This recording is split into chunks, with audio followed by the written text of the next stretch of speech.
Assalamualaikum warahmatullahi wabarakatuh.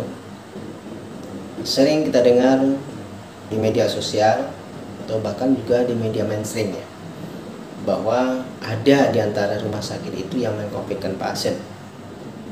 Nah, ini berita ini viral nih.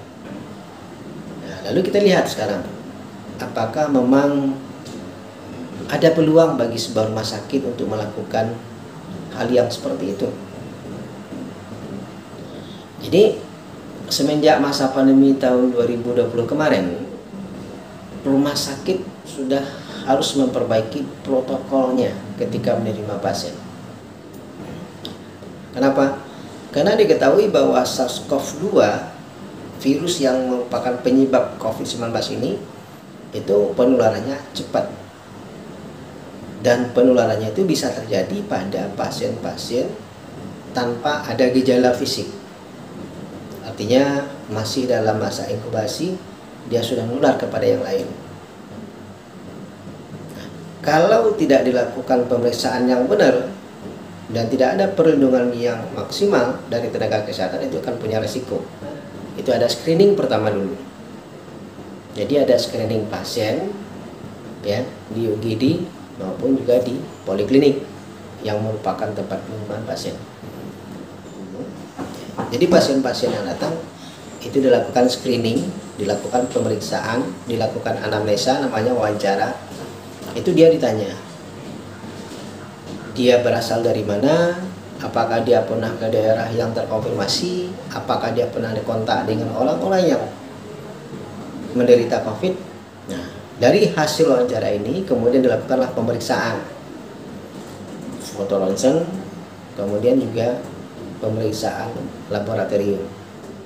Nah, kalau nanti dari hasil wawancara dia ada gejala batuk, kemudian ada flu, ada pilek, ronsennya juga kemudian laboratoriumnya mendukung ke arah kemungkinan, nah ini baru kemungkinan ya, bukan mengatakan dia sudah menderita COVID, tapi kemungkinan.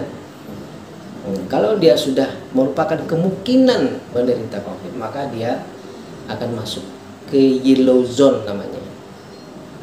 Jadi di yellow zone ini adalah proses penungguan. Penungguan apa? Penungguan pemeriksaan selanjutnya, yaitu pemeriksaan swab hidung, tenggorok untuk dilakukan pemeriksaan PCR. Hasil pemeriksaan PCR kalau positif berarti memang dia menderita COVID. Maka pasien akan dipindahkan ke red zone, zona merah, di mana ini merupakan isolasi untuk semua penderita COVID dan sudah ditangani sebagai penderita COVID. Nah, kalau di yellow zone tadi, dia belum didiagnosa sebagai penderita COVID, tapi baru masih suspek, masih probable, kemungkinan. Cuma dia sudah diisolasi. Kenapa sudah diisolasi? Karena kemungkinan ini bisa saja nanti iya, bisa tidak. Kalau nanti iya, tentu dia akan menular.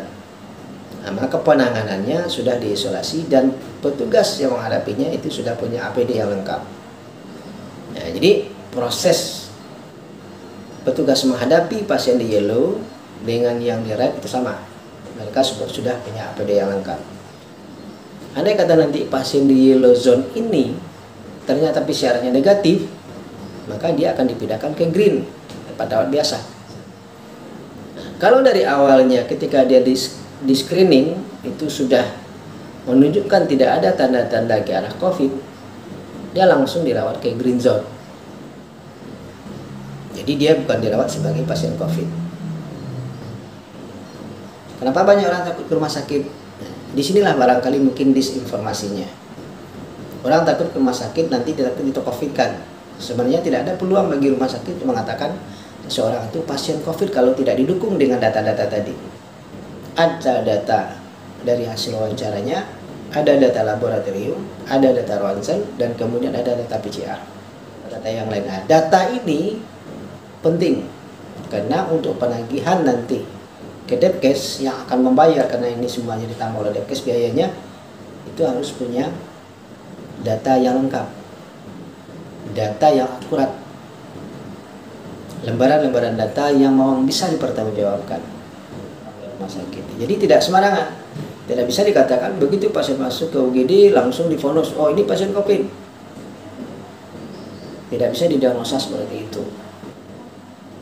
Kalau tidak ada data, Depkes tidak akan pernah membayar. Jadi tidak mungkin sebuah rumah sakit mengcovidkan seorang pasien hanya gara-gara ingin mendapatkan bayaran dari Depkes.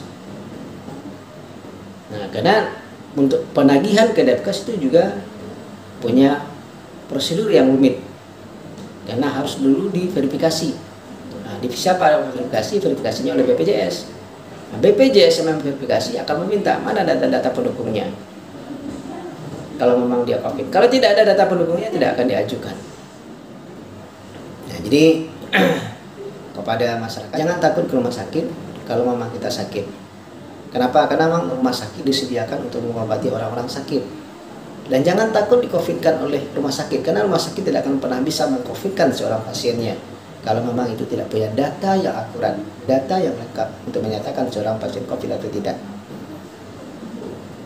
Tapi kalau dia negatif, maka itu dia akan dipindahkan ke ruangan green zone dan dirawat sebagai pasien biasa.